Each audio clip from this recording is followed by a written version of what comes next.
Assalamualaikum warahmatullahi wabarakatuh. Halo anak-anak hebat, bagaimana kabarnya? Oke, anak hebat, tetap semangat ya dalam mencari ilmu untuk menambah pengetahuan kita semua. Pada video kali ini kita akan belajar tema 1 tentang indahnya kebersamaan. Oke anak-anak, mari kita belajar bersama.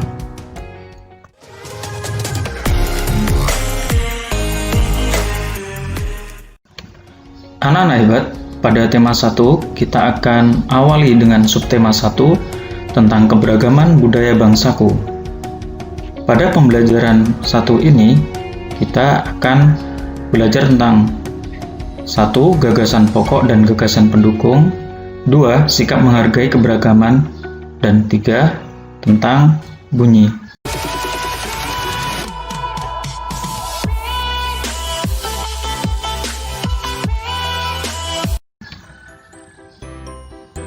Yang pertama adalah muatan bahasa Indonesia tentang gagasan pokok.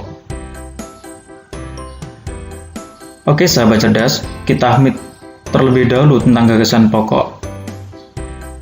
Setiap bacaan yang biasanya terdiri atas beberapa paragraf, dan setiap paragraf memiliki gagasan pokok dan gagasan pendukung. Perhatikan definisi gagasan pokok berikut. Gagasan pokok sering disebut juga gagasan utama, ide pokok, atau pokok pikiran. Sedangkan gagasan pendukung disebut juga gagasan penjelas. Baik anak-anak cerdas, kita akan bahas lebih dalam lagi apa itu gagasan pokok. Gagasan pokok adalah ide utama yang dibahas dalam suatu bacaan, dapat berupa kalimat inti atau pokok paragraf. Gagasan pokok dapat dilihat pada kalimat utama. Nah, kalimat utama biasanya terletak pada bagian awal atau bagian akhir. Kalimat utama yang terletak pada bagian akhir paragraf biasanya diikuti dengan kata-kata seperti oleh karena itu, oleh sebab itu, jadi, dan dengan demikian.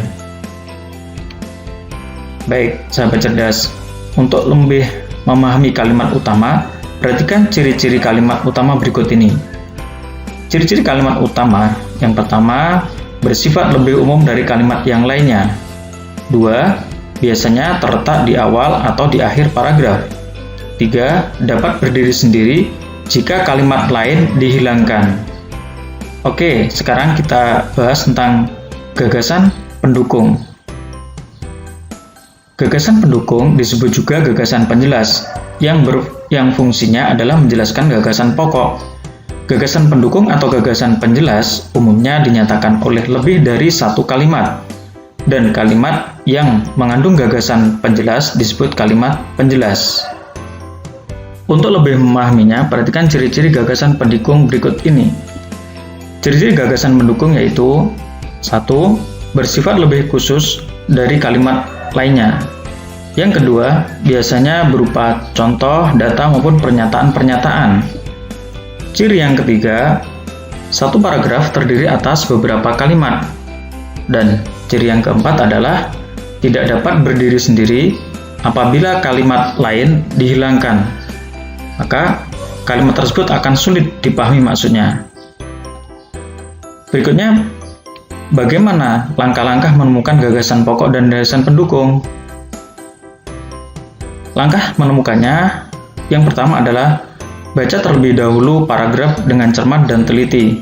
Jika perlu, kita baca 2-3 kali agar lebih memahaminya. Langkah yang kedua, kita temukan dahulu kalimat utamanya dengan mengacu ciri-ciri kalimat utama pada materi yang sudah kita bahas sebelumnya. Dan berikutnya, kita temukan kalimat penjelasnya. Kalimat utama sudah kita temukan, maka kalimat penjelas akan mudah kita temukan juga. Dan yang keempat atau yang terakhir, mengubah kalimat penjelas ke dalam kalimat yang lebih inti. Oke anak-anak, untuk lebih jelasnya, silahkan simak bacaan berikut. Batik merupakan kain tradisional di Indonesia. Kain batik dihasilkan dengan cara dilukis atau dicetak menggunakan malam atau lilin yang dipanaskan. Kain batik berasal dari Pulau Jawa. Seiring berkembangnya waktu, batik tidak hanya ada di Pulau Jawa. Beberapa daerah di luar Pulau Jawa juga menggunakan batik sebagai pakaian tradisional. Contohnya batik Bali. Dari bacaan tersebut kita akan ambil kalimat utama dan kalimat penjelas.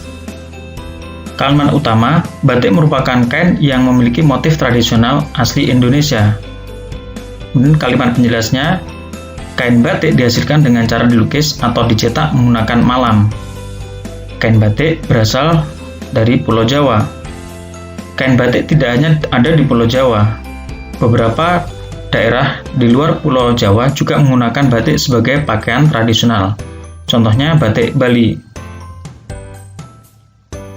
Adapun gagasan pokok, batik merupakan kain asli Indonesia. Ini kita ambil dari kalimat utama. Kemudian sebagai gagasan pendukung,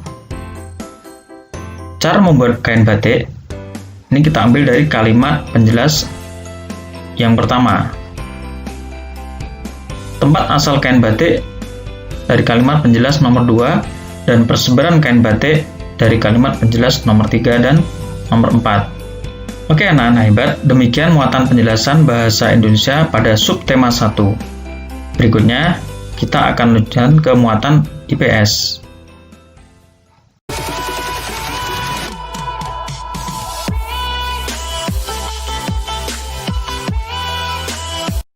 Muatan yang kedua adalah muatan pengetahuan sosial tentang sikap menghargai perbedaan. Indonesia terdiri dari beragam suku dan budaya. Nah, perbedaan ini perlu kita syukuri bersama dan perlu kita pertahankan. Dari mana munculnya keberagaman suku, budaya, dan agama yang ada di Indonesia? Penyebab munculnya keberagaman tersebut diantaranya karena 1. Perbedaan sejarah dan latar belakang munculnya masing-masing daerah. 2. Perbedaan lingkungan dan kenampakan alam di setiap daerah.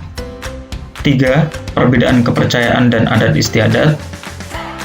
Dan yang keempat, keterikatan setiap suku pada lingkungan tempat tinggalnya masing-masing. Keragaman tersebut perlu kita hormati bersama demi menjaga keutuhan Negara Kesatuan Republik Indonesia yang kita cintai ini. Bagaimana caranya menjaga keutuhan tersebut?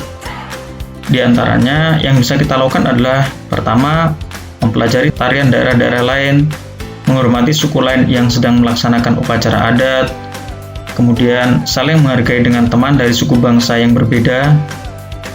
Keempat, mempelajari budaya suku bangsa atau daerah lain, dan melaksanakan adat istiadat yang berlaku di lingkungan tempat tinggal.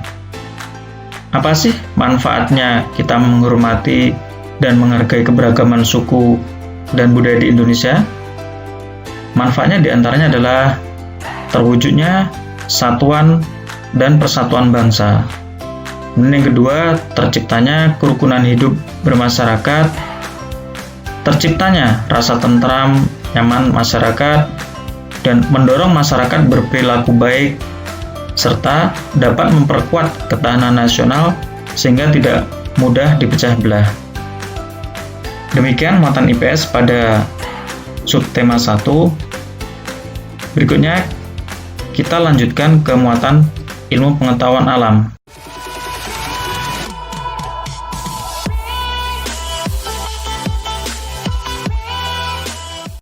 Pada muatan IPA, kita akan belajar tentang bunyi.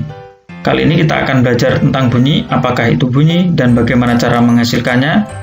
Oke, silahkan simak penjelasan berikut ini.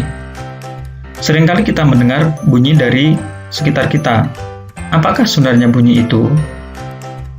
Bunyi adalah hasil getaran suatu benda yang merambat dalam bentuk gelombang. Bagaimana bunyi dihasilkan? Bunyi dihasilkan oleh benda-benda yang bergetar, seperti getaran kepakan sayap nyamuk, gesekan daun-daun yang tertiup angin, dan masih banyak lagi. Salah satu penghasil bunyi adalah alat-alat musik. Di negara kita, banyak sekali alat-alat musik yang menghasilkan bunyi dengan sangat merdu. Alat musik bonang. Bonang berasal dari daerah Jawa Timur. Cara memainkannya adalah dengan dipukul. Bagian dalamnya yang berongga akan mengalami getaran sehingga akan menghasilkan bunyi. Kemudian angklung. Angklung berasal dari daerah Jawa Barat, terbuat dari bambu. Dan bagaimana cara mainkannya? Yaitu dengan digetarkan atau digoyangkan. Bagian dalam angklung yang berongga akan menghasilkan suara. Kemudian tifa, berasal dari Papua. Bagaimana cara memainkannya? Yaitu dengan dipukul. Di dalam tifa terdapat rongga yang bisa menghasilkan getaran bunyi. Kemudian sasando. Sasando berasal dari Nusa Tenggara Timur atau NTT. Cara mainkannya adalah dipetik, sehingga akan menghasilkan irama-irama yang sangat merdu. Berikutnya adalah seruling, berasal dari Jawa Barat. Cara mainkannya adalah dengan ditiup. Seperti kita lihat, di dalam bagian seruling terdapat rongga yang akan menghasilkan suara apabila kita tiup. Untuk menghasilkan perbedaan-perbedaan suara, di atas seruling, bagian atasnya atau bagian samping terdapat rongga-rongga yang bisa kita tekan, yang bisa kita tutup, sehingga bisa menghasilkan suara yang berbeda-beda. Berikutnya adalah kecapi. Kecapi berasal dari daerah Jawa Barat. Cara mainkannya adalah dengan dipetik. Pada kecapi terdapat senar-senar yang membentang yang bisa kita petik. Saat dipetik, maka senar itu akan bergetar dan getaran dari senar itu akan menghasilkan bunyi. Demikian tentang materi bunyi pada muatan IPA pada tema 1, subtema 1.